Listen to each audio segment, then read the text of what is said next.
पुराने समय में एक सुंदर राज्य था जहां राजा अभिजीत अपने न्यायप्रिय स्वभाव के लिए प्रसिद्ध थे। उनकी प्रजा उन्हें भगवान की तरह मानती थी क्योंकि वे हर किसी की समस्या को सुलझाने का प्रयास करते थे।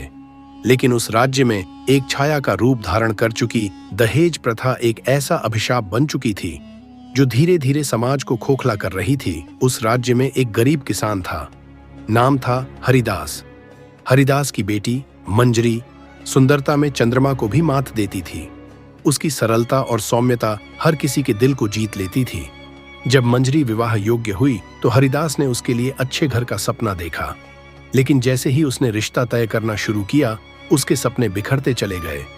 हर एक दरवाजे पर एक ही सवाल था, दहेज कितना दोगे?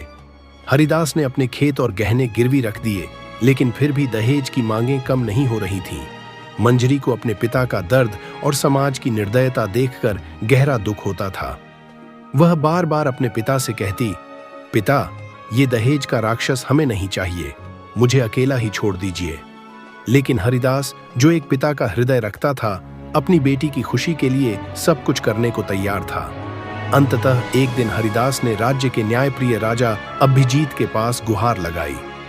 उसने अपनी आप बीती सुनाई और आंखों में आंसू भरकर कहा, महाराज, क्या मेरे जैसे गरीबों की बेटियां बिना दहेज के कभी अपना घर बसा नहीं पाएंगी?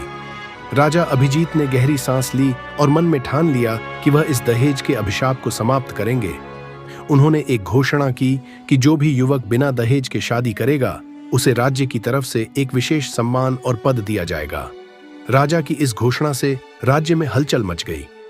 कई युवकों ने इस दहेज प्रथा को छोड़कर नई राह पर चलने का संकल्प लिया। एक दिन मंजरी के लिए भी एक युवा आया जिसका नाम था विक्रम। वह निडर और आत्मनिर्भर था और राजा के संकल्प का समर्थक भी।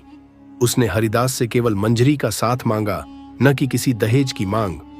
मंजरी और विक्रम का विवाह हुआ और उनके इस साहसिक कदम ने पूरे राज्य में एक प्रेरणा का स्रोत बनकर सभी का दिल जीत लिया।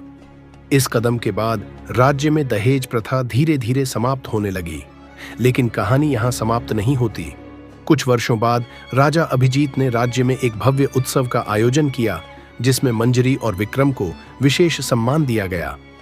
उस उत्सव में राजा ने सभी से कहा, एक समाज का विकास उसकी परंपराओं में नहीं, बल्कि उनके सुधार में निहित है।